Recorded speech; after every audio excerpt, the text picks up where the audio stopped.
Bismillah, Assalamualaikum warahmatullahi wabarakatuh. Alhamdulillah, hamdan katsiran thayyiban mubarakan fihi kama yuhibbu rabbuna wa yarda.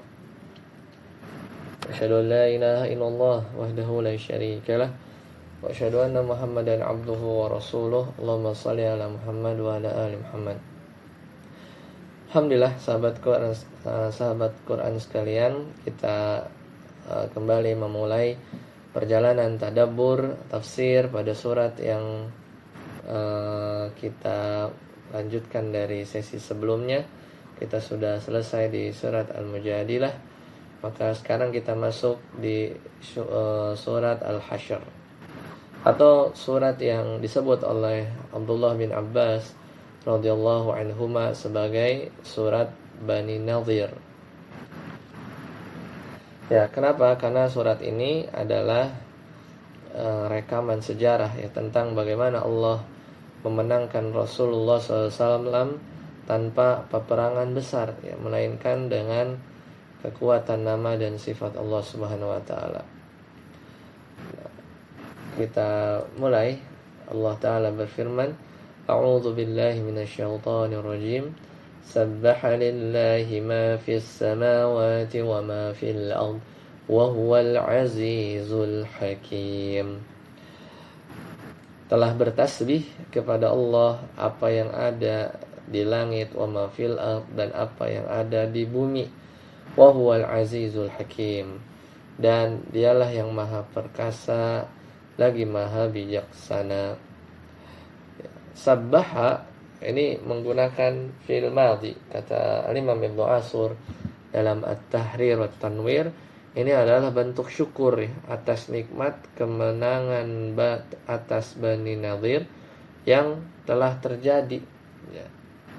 Jadi secara bahasa, tasbih berarti tanzih, yaitu mensucikan Allah dari segala kekurangan. Kata Imam At-Tabari juga menjelaskan, shalla ilaih wasajada lahu, salat dan bersujud kepadanya semua makhluk. Ma fis samawati wa ma fil ard. Nah, perhatikan kata ma, maka di sini dijelaskan bahwa ini untuk menunjukkan kemandirian tiap-tiap kelompok makhluk dalam bertasbih, baik yang di langit dan juga yang ada di bumi. Semua yang ada di langit dan di bumi, baik yang berakal maupun yang benda mati, itu tunduk pada keagungan Allah Subhanahu wa taala.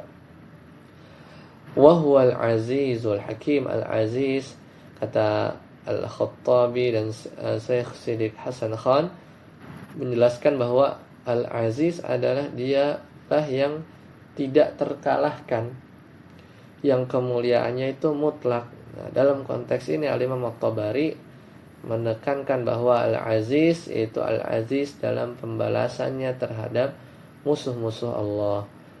Al-Hakim yaitu yang maha bijaksana dalam mengatur takdir, termasuk takdir dalam pengusiran ya, Yahudi Bani Nadhir. Tidak ada satupun ketetapan Allah Subhanahu wa taala yang akan luput dari hikmah ya yang ada di dalamnya. Jadi pengusiran Bani Nadhir itu atas kebijaksanaan Allah Subhanahu wa taala. Kemudian Allah taala melanjutkan, huwallazi akhrajal ladzina kafaru min ahlil kitabi min diyarihim li awwalil hasyr ila akhiril ayah. Jadi dialah Allah Subhanahu wa taala yang mengeluarkan ya, orang-orang kafir min ahlil kitab, di antara ahli kitab, min diyarihim, dari kampung-kampung mereka, li awwalil hasyr ya, pada saat pengusiran yang pertama. Huwallazi akhraja, Allah menggunakan domir huwa ya, yang menguatkan bahwa pengusiran ini adalah mutlak ya, perbuatan Allah. Jadi bukan semata-mata strategi militer manusia, tapi benar-benar Allah yang mengatur ya, mengeluarkan orang-orang kafir di antara ahli kitab dari kampung halaman mereka li awalil hasyr. Makna al-hasyr adalah pengumpulan ya, atau pengusiran massa. Para salaf seperti Imam Az-Zuhri dan Qatadah menyebutkan bahwa ini adalah pengusiran pertama ya ke tanah Syam. Dan ini adalah isyarat nubuwat bahwa akan ada pengusiran berikutnya sebagaimana sabda Rasulullah SAW, la yabqa ya, kata Nabi SAW, la yabqa dinani fi jaziratil Arab. Tidak boleh ada dua agama ya di yang dominan, maksudnya di jazirah Arab. Hadis riwayat Imam Malik. Kemudian Allah melanjutkan, wa dhannu annahum mani'atahum ma zanantum ay yakhruju ma zanantum ay yakhruju.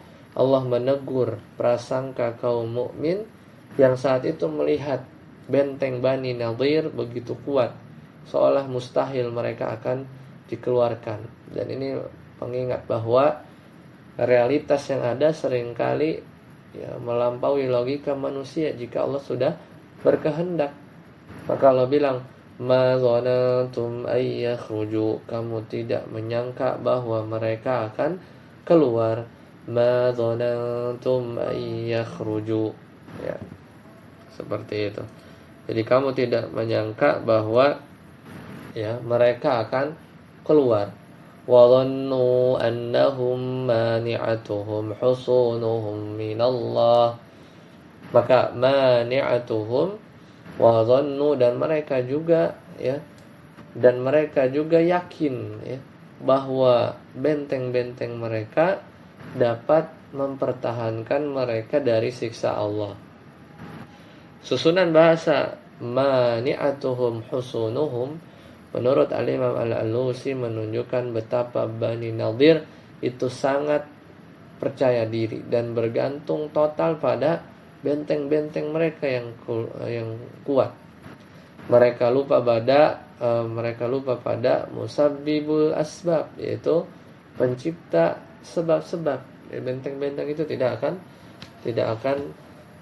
menolong mereka ya, saking pedenya mereka. Kemudian Allah Ta'ala melanjutkan, fa'atahumullahu min haitsu lam yahtasibu. Fa'atahumullah, Allah mendatangi mereka.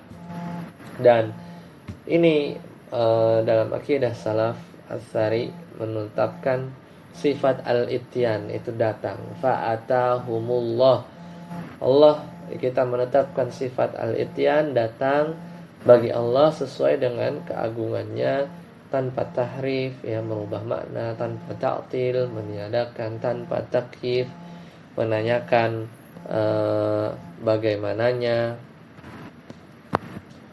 atau tamsil, menyerupakan dengan makhluknya. Sebagaimana juga Allah berfirman di ayat yang lain, hal yanzuruna illa ayyatiyahumullah fi dhulalin minal ghamam.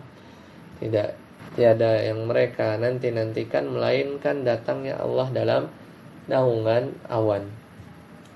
Jadi Al-Imam At-Tabari menjelaskan datangnya Allah di sini adalah datangnya perintah dan azabnya dari arah yang tidak terduga, yaitu apa? Terbunuhnya pimpinan mereka, yaitu Ka'ab bin al-Ashraf. Kemudian wa qadhafa fi qulubihimur ru'b, Allah melemparkan ya, Allah mendatangkan kepada mereka tadi ya hukuman dari arah yang tidak disangka-sangka. Wa qadhafa fi qulubihimur ru'b, ya, dan Allah melemparkan ketakutan dalam hati mereka. Jadi Allah melemparkan rasa takut. Qadhafa itu menunjukkan tekanan yang kuat. Rasa takut adalah tentara Allah yang paling efisien dalam menghancurkan musuh dari dalam. Yukhribuna buyutahum bi aidihim wa aidil mu'minin, dan juga ya mereka memusnahkan rumah-rumah mereka dengan tangan mereka sendiri. Yukhribuna buyutahum bi aidihim wa aidil mu'minin, dan juga dengan tangan orang-orang mukmin. Maka di sini yukhribuna sebagian qiraat ada yang membaca ya beberapa bacaan yang mayoritas qiraat dengan takhfif, yaitu menjadikan rumah mereka rusak, kosong. Adapun bacaan Abu Amr itu dengan tasydid yukharribuna, berarti menghancurkan secara fisik. Dan Bani Nadir itu menghancurkan pintu dan kayu rumah mereka supaya nggak dimanfaatkan oleh kaum muslimin. Sementara kaum muslimin menghancurkan dari luar agar bisa masuk. Jadi seperti itu. Kemudian fa'tabiru ya ulil absar. Ya, maka Allah tutup. Ya, maka ambillah kejadian itu untuk pelajaran hai orang-orang yang mempunyai wawasan. Maka untuk mentadaburi ayat ini ya, Bani Nadir itu mereka merasa aman dengan tembok batu mereka. Dan kita hari ini mungkin merasa aman ya dengan jabatan kita ya, atau jabatan ya, uang yang ada di bank kita ya, atau hal-hal lain ya, yang seolah Allah bilang bahwa jika Allah menghendaki kehancuranmu, maka Allah Subhanahu wa taala bisa mendatangkan masalah dari arah yang tidak pernah masuk dalam perhitungan kita ya. Maka jangan pernah merasa kita bergantung pada diri sendiri ya. Dan juga ya, Allah menutup fa'tabiru ya ulil absar, ambillah pelajaran. Kata al-i'tibar juga berasal dari kata abhur, yaitu menyeberang. Jadi kita diminta untuk nggak melihat kejadian sejarah, supaya kita mendapatkan hikmah. Jangan hanya melihat Bani Nadir yang terusir, tapi lihatlah Allah sedang memperlihatkan kuasanya ya. Semoga ya, apa yang kita sampaikan di ayat 1 dan 2 ini yang bisa diambil pelajarannya. Jangan pernah bersandar pada sebab ya, atau materi, dan takutlah hanya kepada Allah, karena Dialah yang menguasai rasa takut ya di hati musuh-musuh Allah Subhanahu wa taala. Dan kita tutup ya dengan doa kafaratul majlis. Subhanakallahumma wa bihamdika asyhadu an la ilaha illa anta astaghfiruka wa atubu ilaik. Kita ketemu lagi nanti di ayat ketiga dan keempat. Fastabiqul khairat. Wassalamualaikum warahmatullahi wabarakatuh.